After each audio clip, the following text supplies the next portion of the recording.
İngilis dilində inkar cümlə. Deməli, negative sentence. Biz bilirik ki, bir sadə cümlədə iki inkar ola bilməz. Ümumiyyətlə, bu sözü çox eşitmişik ki, bir cümlədə iki inkar olmaz. Burada gənclər söhbət gedir sadə cümlədən, sadə. Yəni, bir mübtəda, bir xəbərdən ibarət olan cümlədə iki inkar ola bilməz. Amma mürəkkəb cümlədən söhbət gedirsə, burada hər iki tərəfin öz inkarı ola bilər. Gəlin bir nümunə yazaq. Əgər çox çalışmasan, if you don't work hard, imtahandan keçə bilməyəcəksən. You will not pass the exam. Baxın, buradakilərə inkar oldu. Səbəbi isə odur ki, bu başqa cümlədir, bu başqa cümlədir. Yəni, bağlacı ilə birləşib, tabeli mürəkkəb cümlədir və hər birinin özünə məxsus xəbəri var. Demək ki, bir cümlədə iki inkar ola bilər, amma o halda ki, o cümlə mürəkkəb olsun. Və bəzi, deməli, ünsürlər var ki, bunlar inkar yaradır. Məsələn, hardly, çətinliklə, barely, scarcely, not, no, nothing, no one, nobody, none, neither, never, no way və unless. Bunlar inkarlıq yaradırlar. Hər biri haqqında danışacağım. Hardly-ni görmüşük ən çox testlərdə ki, samdan olmaz. Ümumiyyətlə, bu qaydaları biz keçmişik həm də pronoun quantifiers bölməsində ki, törəmə nədir, necə işlənir, hansı hissələr, nüanslarda biz törəməni görə bilərik, non, no ilə fərqi nədir və s. İndi üstündən bir də keçərik. Deməli, bir məsələni vurğulamaq istəyirəm unless-lə bağlı. Unless özü inkarlıq yaradır və unless-dən sonra inkar ola bilməz. Gəlin belə bir şey yazaq. Bunun yerinə unless yazıram. Baxın, mümkün deyil, ola bilməz. Unless-dən sonra inkar gələ bilməz. Unless-dən sonra inkar gələ bilmir. Çünki unless özü inkarlıq yaradır.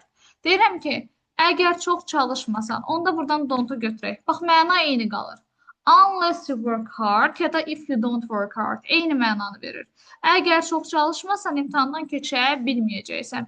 Deməli, unless-in özü imkarlıq yaradır deyə başqa inkar qoya bilmərik. Bir də bəzən tələbələri çaşdıran bir nüans var. Bəzi bağlayıcılar var ki, hard living, yadınızda bitmiş zamanda keçmişdik onları. Sonra scarcely, sonra no sooner than, no sooner than bitmiş zaman içində var.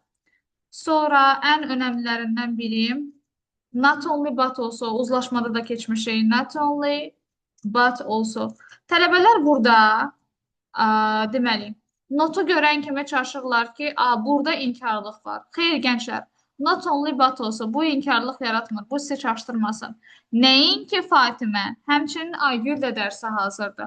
Mənası nəinki həmçinin deməkdir. Mən bunu inkarda verə bilmərəm. Daha doğrusu inkar yarada bilmərəm bu bağlayıcılarla.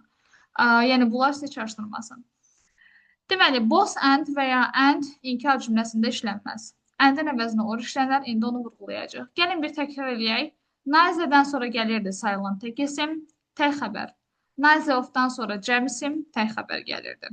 Neither özü tək olarsa cümlənin sonunda işlənmirdi. Qısa cavabı keçəndə dedik ki, either cümlənin sonunda olur, neither cümlənin əvvəlində olur.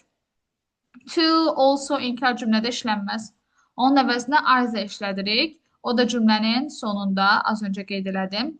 No-dan sonra isim gələ bilər. Özdə hər cür isim gələ bilər. Book, books, water, yəni istənilən, sayılan, sayılmayan tək. Əsas odur ki, article gəlməz. No-dan sonra article yaza bilmərəm. Yenə də ki, əvəzlik yaza bilmərəm. İndi ondan danışacağım. Amma no of-dan sonra isim gəlməz. No of deyə bir şey ümumiyyətlə yoxdur. Əvəzinə nə istifadə edə bilərik? None of istifadə edə bilərik. Gələn isim ya cəm olmalıdır, ya da sayıla bilməyən olmalıdır. Xəbəri Cambridge əsasən həm tək, həm də cəm ola bilər. Əsasən akademik mənbələrdə tək olduğu göstərilir. No ilə nan arasındakı fərqə baxın. No-dan sonra of gələ bilmir. Amma nandan sonra of gələ bilir. No-dan sonra isim gələ bilir, amma nandan sonra isim gələ bilmir. Bir də bir şey də vurğulayım ki, neither və nan arasındakı fərq nədir? Əgər neither of deyirəmsə, burada söhbət iki şəxsdən gedir, iki şəxsdən heç biri. Amma none of-da say məhdudiyyəti yoxdur. Yəni, neither of-da 2, none of-da isə say məhdudiyyəti yoxdur. Və not-dur, neither nor-dur, either or-dur. Bunlardan sonra sayılan tək isim varsa mütləq artikel olmalıdır. İndi nümunə üzərində baxacağıq. No Özündən sonra əvəzli istifadə edə bilməz. No-dan sonra məsələn any görə bilməzsiniz. No many, no any. No-dan sonra əvəzli sadəcə bunlar ola bilər. No as, no azə, no more. No-dan sonra qeyd etdiyim kimi any olmur, not any ola bilər. Və any'nin özünə gələndə tələbələr bəzən çaşırlar ki, nobody də var, anybody də var. Bunlar arasındakı fərq nədir? Anybody hər ikisi törəmədir. Anybody inkarı istəyir, inkarı tələb edir. Deyir, mən olan cümlədə mütləq inkar olmalıdır. Amma nobody deyir ki, mən olan cümlədə başqa inkar ola bilməz. Yəni, bu inkarlığı yaradır nobody, anybody isə inkarlığı tələb edir. Və anybody inkarda işləsə də, heç vaxt inkarın mübtədası ola bilməz. Bir də bu cümləyə baxaq. Anybody, məsələn, isn't ready. Baxın, ola bilməz bu. Çünki burada mübtəda funksiyasındadır. Any'nin törəməsi, inkar cümlənin mübtədası ola bilməz.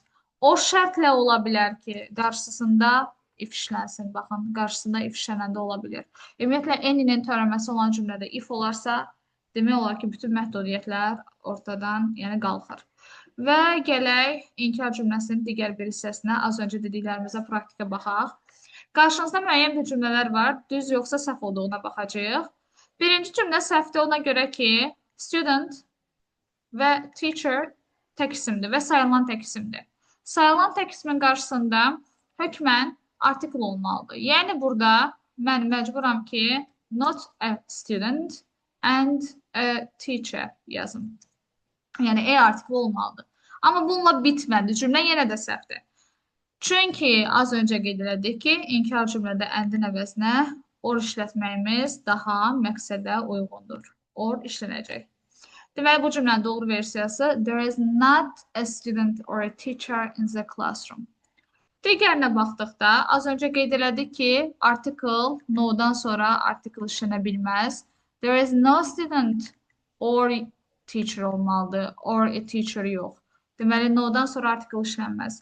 Amma no-dan fərqli olaraq digər hamısında article olmalıdır. Neither nor hökmən article-la işlənməlidir.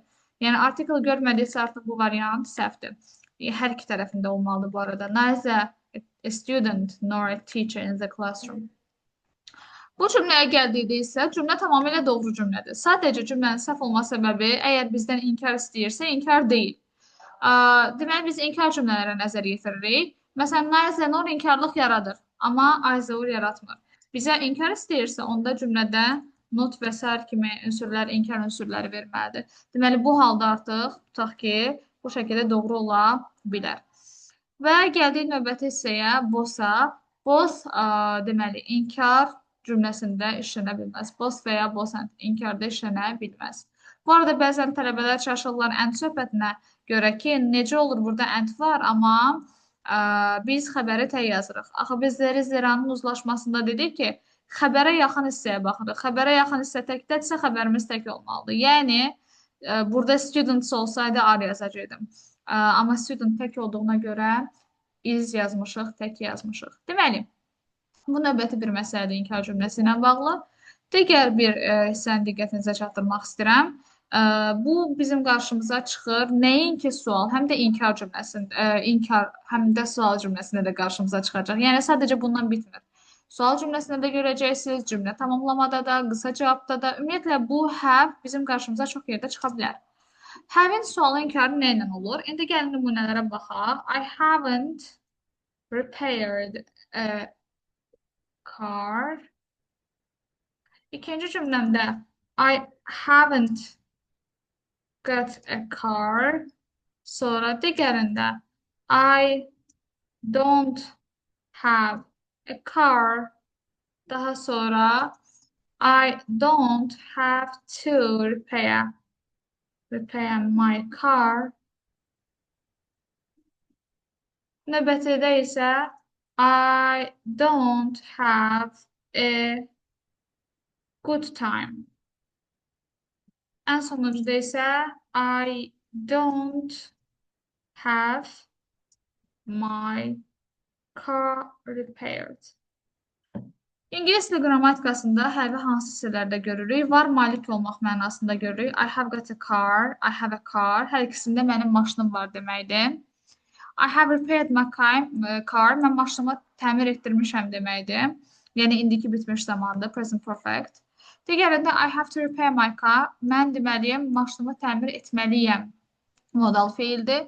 Digəri have-li birləşmələr ki var. I have breakfast, I have a good time, yaxşı vaxt keçirirəm deməkdir.